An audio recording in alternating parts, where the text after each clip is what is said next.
Now we are moving on to a topic that we have all identified as critical, not only for youth, but for our shared survival: climate change.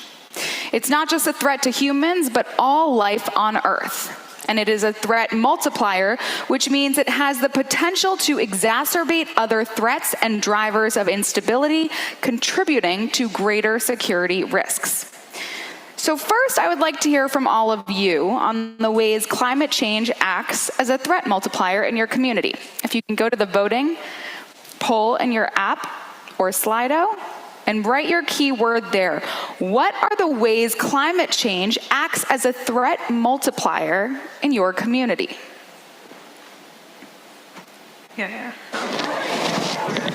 I'd love for everyone to write one word on what are the ways climate change acts as a threat multiplier in your community. I know. We're just hearing the mic of the other panel. Hurricanes, polarization, wildfires, food scarcity, floods. These are great. Rising sea levels, gentrification. These are all ways that you believe climate change acts as a threat, as a threat multiplier in your community. Thank you for this participation. This is great. And this next session will tackle security implications of climate change, how wars and conflict can harm the environment, and the work underway by NATO in the area of climate security. Thank you all for your participation. And now I welcome Cameron Oglesby, who will moderate this next panel. Hello? Okay, I can be heard. Hello, everybody. Oh.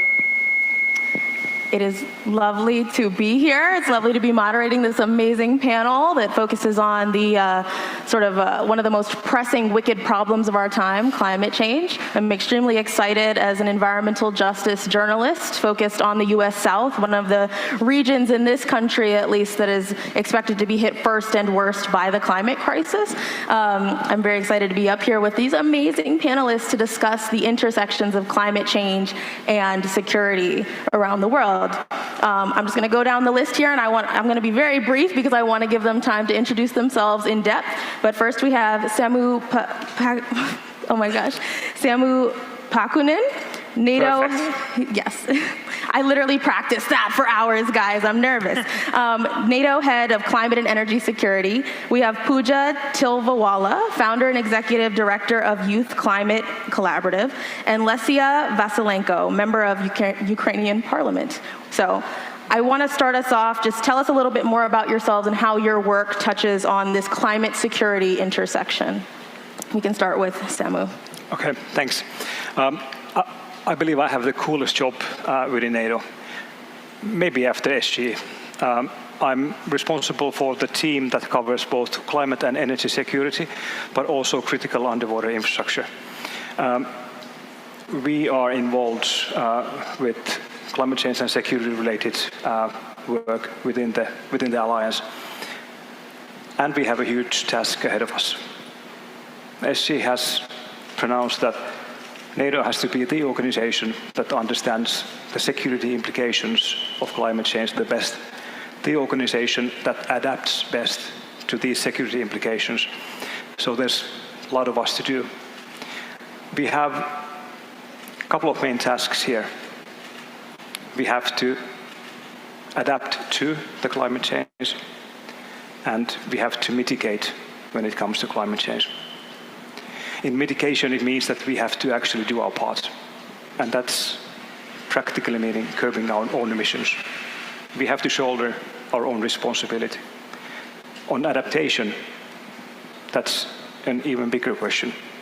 That's how we proceed and climate-proof NATO so it can withstand the challenges of tomorrow.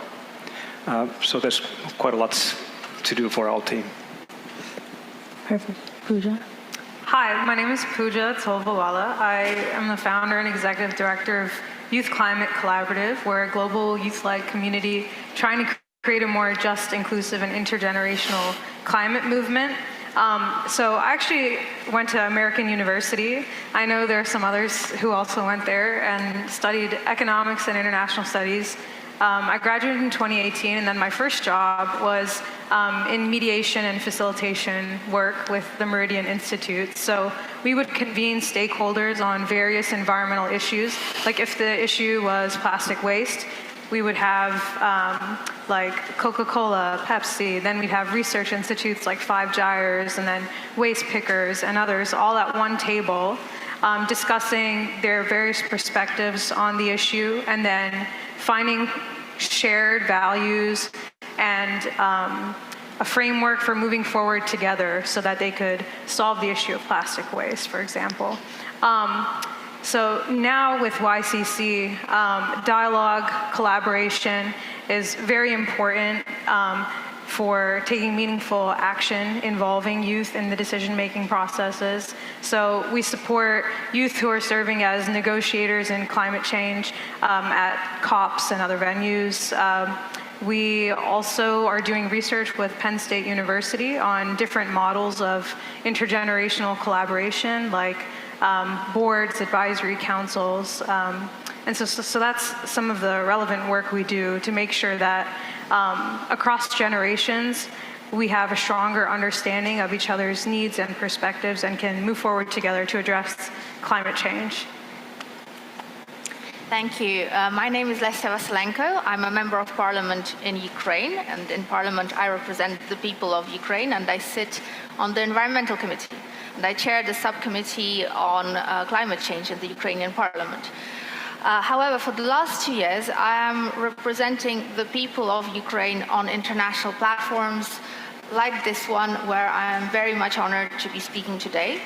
I think the topic which we have chosen about climate justice and how it sits and where it sits in the NATO framework and the NATO system is extremely important. The way I came into the Ukrainian parliament, into being elected, was actually through my work as a civil society activist. I ran an organization dealing with veteran rights, helping them get the just social care that they were entitled to by law. And from that actually stemmed that once these veterans were getting what they were entitled to by law, the first issue they started caring most about was actually environmental justice and the climate and the environment that they were living in and the country that they were fighting for. So the two issues are already interlinked at this kind of level. For the last 2 years, I am saddened to say that the priority of climate justice in Ukraine has shifted in the negative into a lower space, because our priority today in Ukraine is survival. It's the physical defense and security. And last year, this time around last year, I was also at an Aspen event here in Miami on climate. And for me, witnessing the different dialogues and conversations that were going on this time last year around the climate and the technology that was taking the world forward into not just identifying issues but their solutions was very sad, because for us in Ukraine, these dialogues are not going on anymore. For us in Ukraine, the issue and the dialogue, the main dialogue, is the issue of physical survival. And often that physical survival, fighting back on the battleground, means that we have to compromise on the climate change front. Lesya, I think that is a beautiful segue into my first question. I'm going to try to breeze through these to make sure we have time for Q&A, and I just want to flag for the people online, please feel free to put your questions in the chat, because we will be going to you first when we get to Q&A time. But the first question is really around this idea of how we discuss climate change in the context of conflict, right? So whether you're discussing climate change or global conflict, we're often asking people to engage in vast, all-encompassing, wicked problems that individually are overwhelming, in themselves are overwhelming, let alone when you're trying to compound them, bring them together, right? So how should we be talking about the interconnectedness of these crises without overwhelming people and in a way that ensures the individual or political nuances are not muddled, especially for folks that are just trying to survive? I will allow anybody to take that. Maybe, Lesia, because you sort of led us into that. I will try. So again, going back into the realities of Ukraine, NATO is doing a great job. If you look at NATO's website, you can see that there's these strategies being built up, taking into account the consequences of climate change, how they can affect future conflicts, and also how the wars that are being fought today are affecting our environment and the climate change scene. However, the way that NATO is approaching this at the moment, they are strategizing in the theoretical sense. Before the escalation of Russia's aggression in 2022, I wouldn't have said this.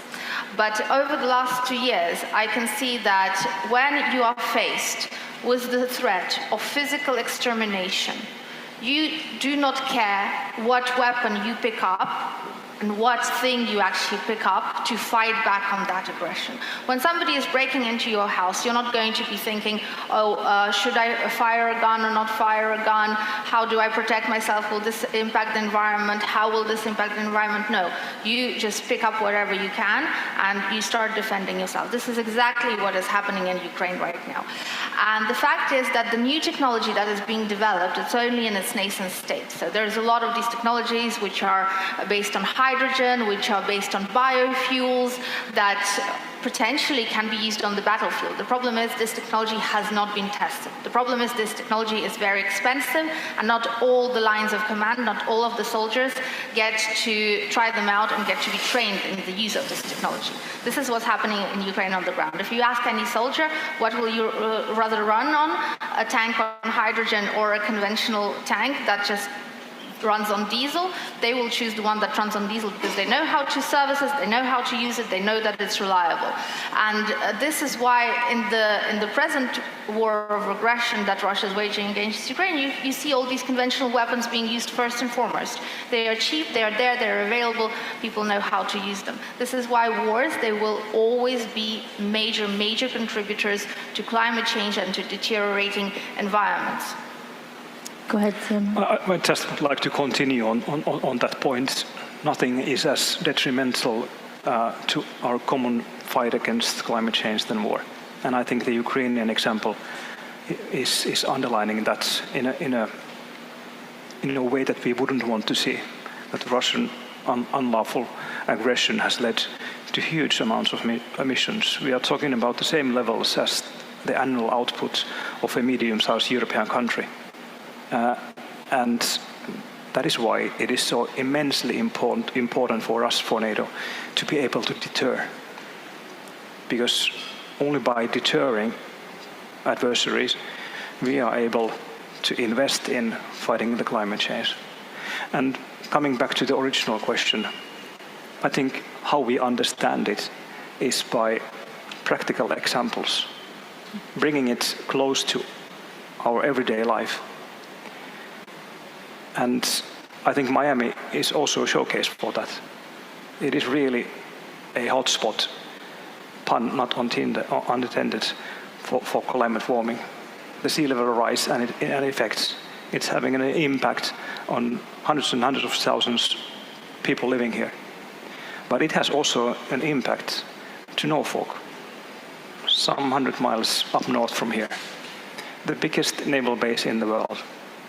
How the weather patterns are going to impact Norfolk in a way that it's going to have an impact on the operations, on the maintenance, on the staff, the personnel working there.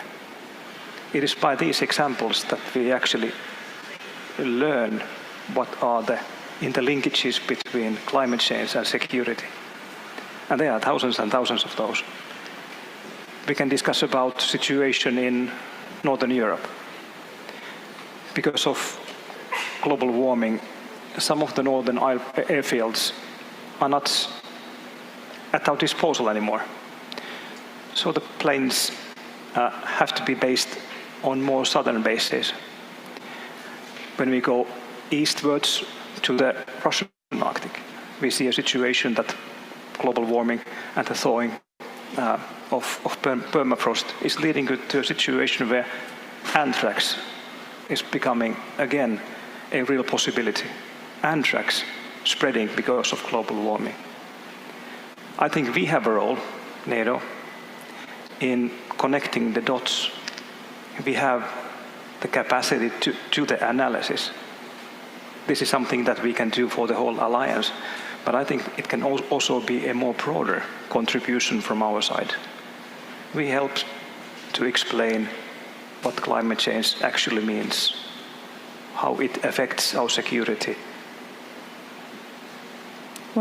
Go ahead. Yeah, and I would add to that. So one way to do this is to tailor your messaging to the different audiences. The same message isn't going to work for every audience. So recognize that these different audiences may have varying levels of understanding on terms, familiarity with the language.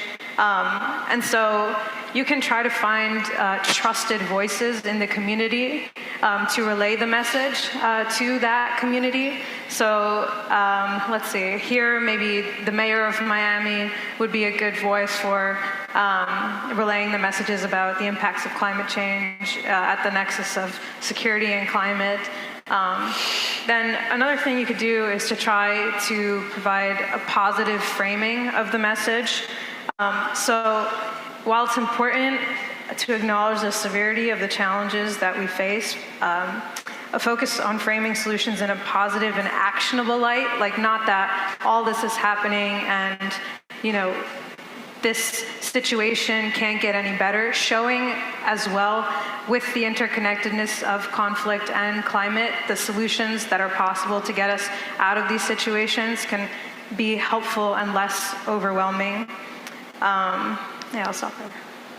I love that. I know I personally resonate with that as somebody who is sort of a solutions-focused environmental justice reporter. I think the communities in the U.S. South that are contending with climate change are oftentimes also contending with pollution. They're just trying to survive, and so being able to communicate this in a way that is effective is really critical. For sake of time, I want to combine my solutions-focused question and my how do we engage the youth question? What is the role of youth question? And so just sort of the grounding here is for decades, protest in particular has been used as a tool for youth engagement. We've seen this most recently with the collection of protests on college campuses in response to the Israel-Hamas war, but we've also seen it through time in response to apartheid in South Africa and in recent history in response to climate change and the lack of action as a result of climate change. So I really want to ground this question is youth participation. What do you think the role of youth is in this sort of climate security intersection? And perhaps what solutions would you push forward that engage youth but also sort of capture the geopolitical codependencies, the energy dependencies, just the nuance that exists when we're talking about these dual conflicts of climate change and war oftentimes. I know that was a big one, but does somebody want to tackle it first? Yeah, I can tackle the youth part. This is kind of a long answer, but so as young people, we are culture shapers. We remind people of the values of democracy. We are policymakers. We demand accountability of our leaders. We're entrepreneurs, creatives, like we saw with the challenge winners today, and much, much more. Sometimes finding our entry point for action can be difficult, but to quote Eleanor Roosevelt, the best way to begin is to begin. And so protesting in countries where freedom of speech is protected is often a go-to response. People mobilize as groups or in masses, and you are one of many, so the barrier to entry is low. Then you have the organizers who try to involve the more proactive protesters and marchers in deeper engagement, such as strategy development and policy change. Protest alone does not go far enough, but I've rarely ever seen protest unaccompanied by deeper policy work. In some ways, protests are great for recruitment for this approach. So youth are taking corporations and governments to court. even before even taking a class on politics or government, youth are creating evidence-based social media content to educate their peers. Youth are talking about the issues with their families and sharing on social media, making the conversations more mainstream. Youth are demanding a transition to intergenerational decision-making bodies and setting up climate councils. For example, NATO 2030 has a young leaders group, and although it's not intergenerational yet, they are making the most of this opportunity. In 2021, the young leaders submitted a report to the NATO Secretary General with advice on how to make NATO a stronger institution. On a global scale, since 2015, young people's essential role in peace and security has been increasingly recognized and documented. Following several years of advocacy by over 11,000 youth from over 110 countries, the UN Security Council unanimously adopted a historic resolution. This is Resolution 2250 on the Youth Peace Security Agenda. These were followed by 2 other resolutions in 2018 and 2020, all recognizing the inclusion and participation of young people as a key dimension of building and sustaining peace and security for all. Now there's a youth working group for the Youth Peace Security Agenda, using these binding resolutions to push their countries for structures and processes that more effectively and meaningfully engage youth in decision-making on peace and security. And you can get involved in this initiative too, or find other ways to keep your countries accountable to existing commitments and resolutions. Lovely. I know that was a big one. Thank you for starting us off, Pooja.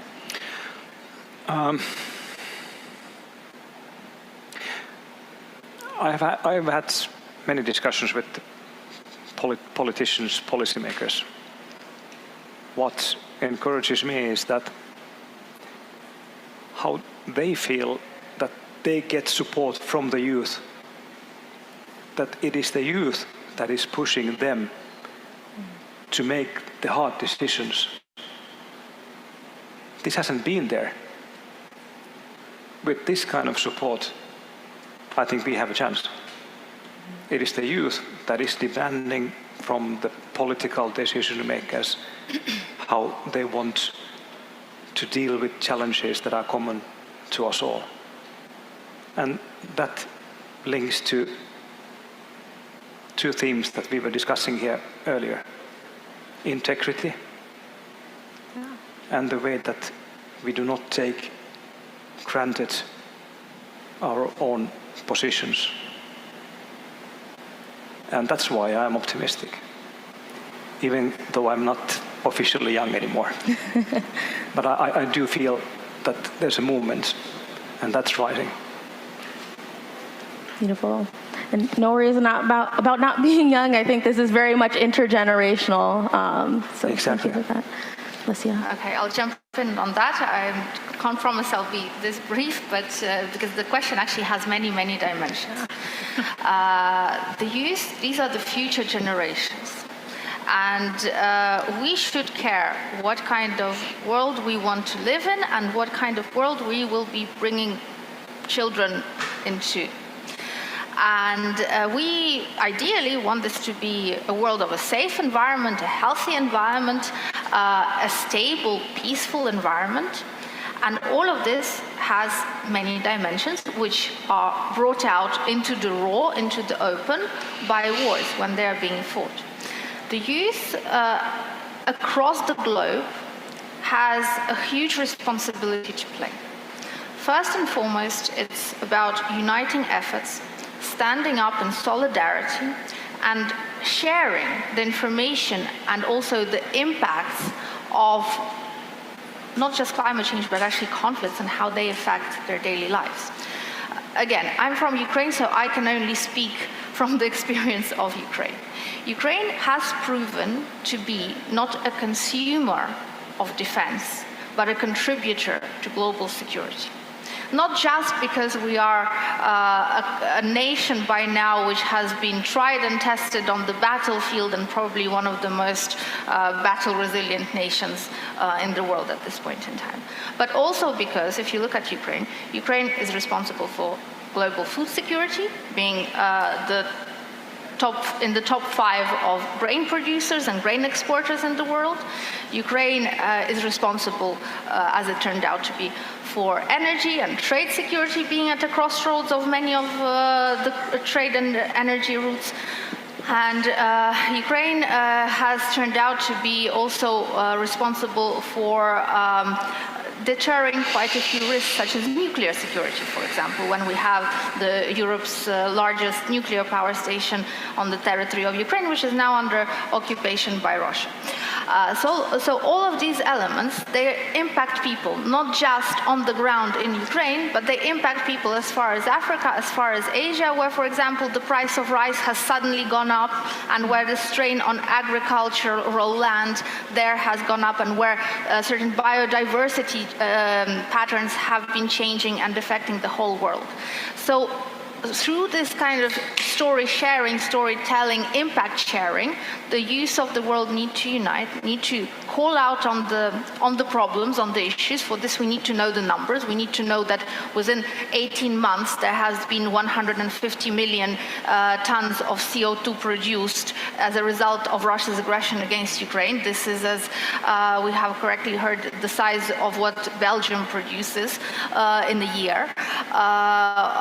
Then there needs to be other statistics known that, for example, 30,000 square kilometers of forests in Ukraine are being affected by this war that is being fought by Russia, and an area 5 times the size of Miami, the city where we are in now, of forests has been completely destroyed and burned down. You can imagine the amount of trees that were also absorbing the CO2 and the emissions, and that were deterring this global warming and the heating up of our planet. And this is an ongoing basis. And once we identify the problem, then we identify the culprit. We need to have somebody who will be responsible. And we need to be calling out for this justice and for this responsibility. While Ukrainian men and women and Ukrainian youth, most of them are Ukrainian youth, are fighting on the battlefield, physically risking their lives for the world to be a more stable, safer place, and also hopefully earning our way into NATO membership by showing that the number one value of being the contributor to international defense and security, we are meeting with that. The rest of the world needs to unite in solidarity again on calling out the problem, seeing the solution for what it really is. This is pushing back on the aggressor, and then figuring out how much of the deterrence charges we're going to press and calling the aggressors to justice. And this is the only way, because unfortunately, if we stay silent, if we take inaction, no action at all, that will only mean a green light to other authoritarian countries of the likes of China, Iran, to follow suit after Putin, and to go along this path of destruction rather than creation.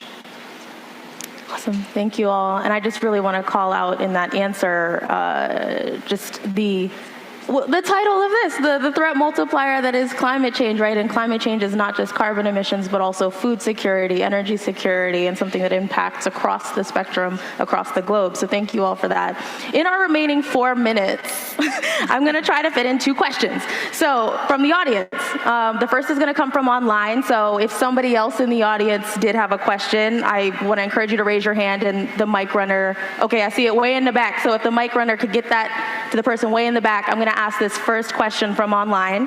We have Haley from Alexandria asking, how can NATO balance efforts to promote climate resilience while still maintaining a strategic focus on conflict-impacted areas? We have 3.5 minutes. Go. I will try to touch upon the issue of resilience.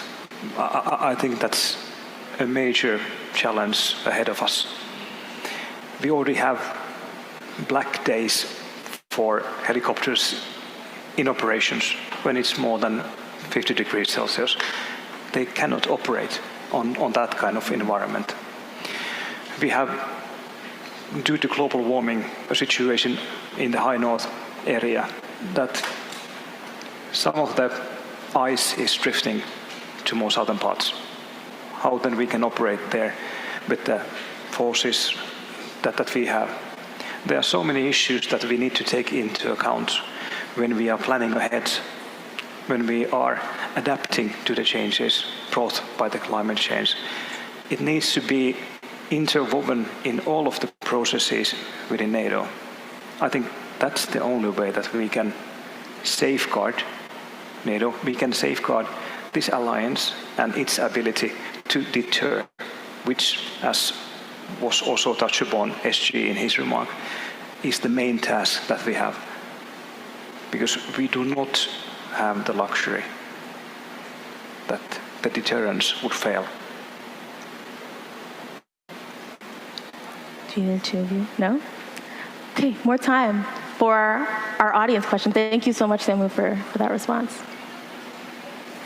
Go ahead, stand up, introduce yourself, ask your question. No monologues, please.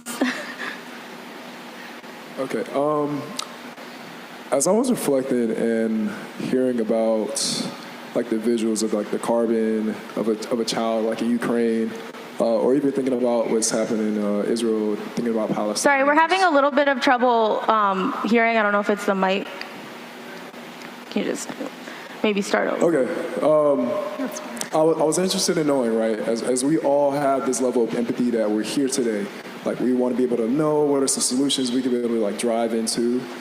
I was capturing how it's like a depiction of what gets our human emotion behind something, where it's like thinking about something like a cartoon or a narrative that we all can be able to see, or just know like how can we support something that we can be able to capture like everybody's idea or interest that moves people to say what are some ways we can be able to support this. If that's type of like television or documentary or news that we can all find ourselves to be able to like see, where it like answers that question of us as listeners to be able to cultivate that and show us doing that practice so that other people could be able to follow that. And that's something that we can be able to start investing into and cultivating ourselves. How can we all like move on ideas or like solutions? I was just curious to gather your opinions or insights of, is that something you would invest in or support into or cultivate? What are your ideas? Yeah. So it sounds like this focus on creative solutions as a way of educating, but also actioning upon the climate crisis and this intersection. Anyone want to? Yeah, go ahead. I didn't completely get the question, but if I understood it correctly, it's about information and knowledge. And this is something that we try to provide for the whole of Alliance, but also in a more broader sense. We are engaged in several studies where we try to understand the connections, the actual consequences. And I think this is an issue for us, because then there are all of the UN organizations that provide the actual research of the consequence of the reasons behind climate change and the consequences to food security, the effects to migration, but on hard security. I think this is the role that we can actually play here. Build that kind of more in-depth picture how security is going to be affected by the climate change. I don't know if that answered at all your question. And I'm sort of thinking, maybe, Pooja, you might have a perspective as a young person. I know that a lot of these creative media, whether it's documentary, journalism, social media, art, we just saw a session on art, tends to sort of come up in some of these youth spaces. Wondering if you have any solutions that come to mind or ways of further engaging folks. I guess it's more just comments, like we see artists sometimes produce songs, like Macklemore just made a song on supporting Palestine, and that had this virality component and reached audiences that wouldn't otherwise have been tapped. We also had a panel today on sports as a medium for cooperation. And we even saw in South Africa how rugby was used to reach wider audiences to bring about peace in South Africa. And so we are seeing creatives and artists step up to use these different mediums to communicate to audiences that would otherwise not be reached, or to reach them through their hearts instead of with numbers. Beautiful. I know we barely scratched the surface today, guys, but so appreciative of your time, of all of you guys listening in and just sort of starting this conversation, starting this dialogue around climate change as a larger multiplier to some of the conflicts that were discussed today. So thank you. Give yourself a round of applause.